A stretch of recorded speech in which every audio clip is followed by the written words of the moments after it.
Hello' guys, আজি মই আপোনালোকৰ সন্মুখত এটা নতুন টিপছ লৈ আহিছোঁ। নতুন টিপছ এটা লৈ আহিছোঁ, মোবাইল ব্যৱহাৰৰ টিপছ। ঠিক আছে, বলক আমি দেখোঁ টিপছটো কি। তাৰ আগতে মই কৈ দিছোঁ টিপছটো কেনেধৰণৰ।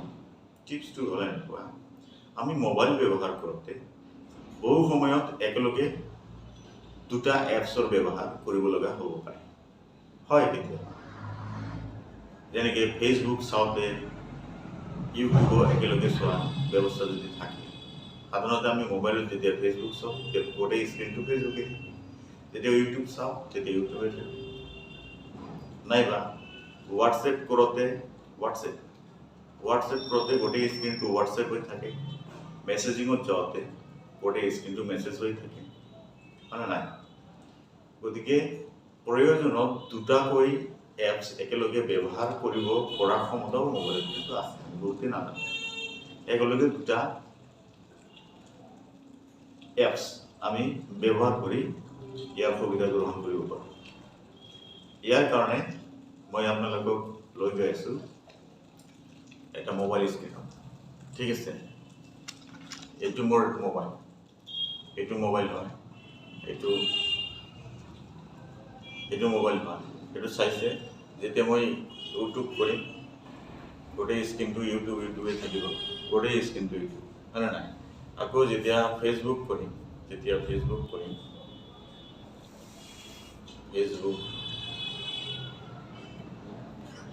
গোটেই স্ক্ৰীনটো ফেচবুক হৈ থাকিব, হয়নে নাই? যেতিয়া ইউটিউব কৰিম তেতিয়া ইউটিউব থাকিব, যেতিয়া ফেচবুক কৰিম তেতিয়া ফেচবুক হৈ থাকিব। গতিকে আমি এতিয়া ব্যৱহাৰ কৰিম কেনেকৈ, আমি মোবাইল স্ক্ৰীনত একেলগে দুটা এপছ ব্যৱহাৰ কৰি ইয়াৰ সুবিধা ল'ব পাৰোঁ। মানে কিমান সুবিধা হ'ব চাওকচোন। গতিকে মনোযোগেৰে চাব। আৰু এই হিচাপতে আপোনালোকলৈ যিসকলে ভিডিঅ'টোত নতুন আহিছে, মোৰ চেনেলত নতুন ভিডিঅ' পাইছে, আপোনালোক চাবলৈ অনুৰোধ থাকিব চেনেলটো ছাবস্ক্ৰাইব কৰি বেল আইকনটো টিপি অল অপশ্যনটো লগাই দিবলৈ। এনেকুৱা ধৰণৰ শিক্ষণীমূলক, উদ্গনিমূলক বহু ধৰণৰ ভিডিঅ' মই মাজে সময়ে বনাই থাকোঁ। ভিডিঅ'বিলাক প্ৰতিগৰাকী মানুহৰ কাৰণে অত্যন্ত দৰকাৰী হয়,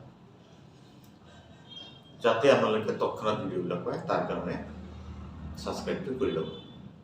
এইটো আপোনালোকলৈ সকলোলৈ মই নিদিওঁ। ঠিক আছে, গতিকে পলম নকৰি মোবাইল স্ক্ৰীণত যাওঁ। এইখিনি কৰাৰ কাৰণে মোক স্ক্ৰীণ ৰেকৰ্ডাৰ লাগিব। স্ক্ৰীণ ৰেকৰ্ডাৰ মই লৈছোঁ। ঠিক আছে, আপোনালোকে স্ক্ৰীণত এই স্ক্ৰীণত আপোনালোকে ভিডিঅ'টো চাব দেই, মই কি কৰিছোঁ তাতে চাব।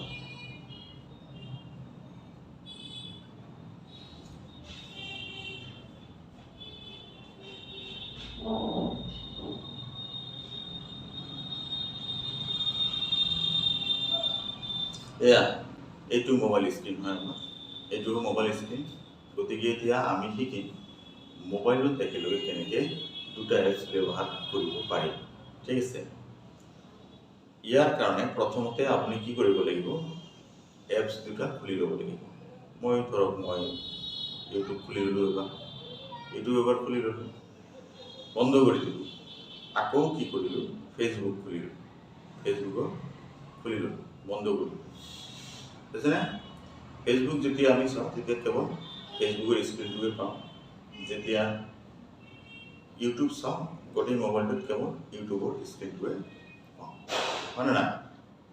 গতিকে দেখিব আপোনালোকে এইটো আমি কেনেকৈ একেলগে দুটা এপছ ব্যৱহাৰ কৰাৰ সুবিধাটো লাভ কৰিম।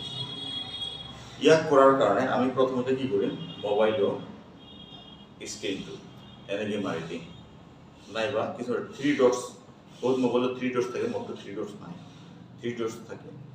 আপোনাৰ অলৰেডি যিবিলাক এপছ খোল খাই আছে তাৰ সেই এপছবিলাক ইয়াত দেখুৱাব, আছেনে? এপছবিলাক দেখুওৱাৰ লগে লগে আপোনালোকে এটা কাম কৰিব লাগিব, এই এপছবিলাকৰ এই যে আইকনটো যে দিয়া আছে, ইয়াত যে এই আইকনটো দিয়া আছে, এই যে আইকন দিয়া আছেনে নাই? এই আইকনটো আপুনি চিলেক্ট কৰি ল'ব লাগিব। মই এটা এটাকৈ প্ৰতিটো এপছৰে আইকনবিলাক আপোনাক দেখাই আছোঁ। তাৰপিছত ধৰক এইটো, ইয়াৰো চাওক আইকন আছে, ইয়াতো আইকনটো আছে, ঠিক তেনেকৈ ইয়াৰো আইকন আছে, ইয়াৰো কি আছে আইকন আছে, হয় না? ফেচবুকৰ এই যে ফেচবুক আইকনটো এইটো নাই পাম। আমি ইউটিউবত গ'লে ইউটিউব খুলিলে ইউটিউবৰ এনেকুৱা আইকনটো আমি পাম। স্ক্ৰীনটো লাহেকৈ যেতিয়া আমি কি কৰি দিম, স্ক্ৰীনটো লাহেকৈ ওপৰত দাঙি দিলে এনেকৈ আহিব এই আইকনবিলাক পাম। ঠিক আছে, আকৌ এবাৰ মই দেখাই দিছোঁ কেনেকৈ। আপুনি স্ক্ৰীনটো জাষ্ট এনেকৈ ওপৰত শ্লাইড কৰিবলৈ চেষ্টা কৰিব, স্ক্ৰীনটোত নখ দি স্ক্ৰীনটো ওপৰত শ্লাইড কৰিবলৈ চেষ্টা কৰিব, তেতিয়া দেখিব এই যে এপছবিলাক খোল খাই আছে। ঠিক আছে, এতিয়া এই এপছৰ আইকন যে মই দেখালোঁ, যি আইকনটো দেখালোঁ যে মই, সেই আইকনটোত আমি কি কৰিম, প্ৰথমতে এই আইকনটোত ক্লিক কৰিম। সেই আইকনটোত আমি ক্লিক কৰিম, এনেকৈ টিপি দিলোঁ। তাৰমানে টিপি দিয়াৰ লগে লগে এটা ডায়গনাল বক্স অপেন হ'ব। প্ৰথম থাকিব এপছটোৰ নাম, তাৰপিছত এপছ ইনফৰমেশ্যন, তাৰপিছত থাকিব স্প্লাইট স্ক্ৰীন। স্প্লাইট স্ক্ৰীন বোলা এই স্প্লাইট স্ক্ৰীনত আমি মাৰি দিম। দিয়াৰ লগে লগে দেখিব আমাৰ ওপৰৰ অংশ এইটো ইউটিউব। ঠিক আছে, ঠিক তেনেকৈ পৰৱৰ্তী যিটো এপ আপুনি ইয়াৰ লগে লগে ব্যৱহাৰ কৰিব খুজিছে, সেই এপছটোৰো আইকনটোত আপুনি টিপি দিব। দি ইয়াত দেখিব এপছ ইনফৰমেশ্যন আছে, হয় নাই? স্প্লাইট স্ক্ৰীন আছে, টিপি দিলে। টিপি দিয়াৰ লগে লগে দেখা পালেনে ওপৰতটো আমাৰ ইউটিউব চলি আছে, ওপৰতটো ইউটিউব আৰু তলতটো ফেচবুক। ওপৰতটো ইউটিউব আৰু তলতটো ফেচবুক। দেখিলে? এনেকৈ যিকোনো মোবাইলতে কিছুমান মোবাইলৰ অপশ্যনটো বেলেগ থাকে, কিছুমান 3 ডট থাকে, কিন্তু স্প্লাইট স্ক্ৰীন অপশ্যনটো মাৰিলে পাই যাব। এতিয়া একেলগে আমি দুটা বস্তু চাব পাৰোঁ। ইয়াত ইউটিউবত ভিডিঅ' চলি থাকিব আৰু ইফালে আমি ফেচবুক চাই থাকিব পাৰিম। বুজিছেনে? নাই এনেকৈ তাতে ইউটিউব চলি ওপৰৰখিনি ইউটিউব, তলৰখিনি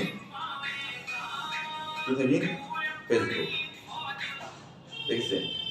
এনেকৈ একেলগে আমাৰ প্ৰয়োজনৰ খাতিৰত একেলগে একেটা মোবাইলতে আমি কেতিয়াবা দুটা এপছ একেলগে ব্যৱহাৰ কৰিব সুবিধা পাওঁ। আশা কৰোঁ আপোনালোকৰ ভিডিঅ'টো ভাল লাগিছে। সঁচাকৈ ভিডিঅ'টো উপকাৰী হয় নাই, আপোনালোকৰ চবৰে কাৰণে দৰকাৰী হয় নাই, হয়নে নহয় কমেণ্টত লিখি দিব। ঠিক আছে, এনেকুৱা ধৰণৰ ভিডিঅ' পাবলৈ মোৰ চেনেলটো চাই থাকক। আকৌ যেতিয়া আমাক কি কৰিব লাগিব, এপছবিলাক বন্ধ কৰিব লাগিব। বন্ধ কৰোঁতে আমি কি কৰিম, এপছবিলাক যেতিয়া আমি বন্ধ কৰিম, বন্ধ কৰিবলৈ যাওঁতে আমাক কি কৰিব লাগিব, বন্ধ কৰিবলৈ যাওঁতে বহুতো ধৰণৰ বিসংগতি পাব অলপ কৰিলে। গতিকে চাব, এইটো এপছ ওপৰতটো, এইটো এপছ ফেচবুক, তলতটো হ'ল ইউটিউব। বন্ধ কৰিবলৈ হ'লে এই ওপৰৰ এপছটোৰ শেষ য'ত হৈছে তাতে টেপি থ'ব। টেপি ধৰি তলফালে এনেকৈ টানি দিয়ক। তলফালে টানি দিয়াৰ লগে লগে স্প্লাইট স্ক্ৰীনটো কি হ'ল, নাইকিয়া হৈ গ'ল। দেখিছেনে? এই যে এতিয়া ছিংগল এপছ এটা আমি পাইছোঁ। গ'ল ছিংগল এপছ পালোঁ। যেতিয়া যদি আমি ইউটিউব খোলোঁ, ইউটিউবো ছিংগল পাই যাওঁ। বুজিছেনে? এনেদৰে দুটা এপছ ব্যৱহাৰ কৰি আমি একেলগে এটা মোবাইলতে ব্যৱহাৰ কৰি বিভিন্ন কাম কৰিব পাৰোঁ। গতিকে আশা ৰাখিম ভিডিঅ'টো চাই আপোনালোকৰ ভাল লাগিছে, আপোনালোকৰ হয়তো কিছু হ'লেও নতুন এটা জ্ঞান আপোনালোকে পালে। গতিকে যদি তেনেকুৱা ধৰণৰ নতুন ভিডিঅ' আপোনালোকৰ প্ৰয়োজন হয়, গতিকে কমেণ্টত গৈ লিখিব কেনেধৰণৰ ভিডিঅ' বনালে ভাল হয়, মই বনোৱাৰ চেষ্টা কৰিম। ঠিক আছে, ধন্যবাদ।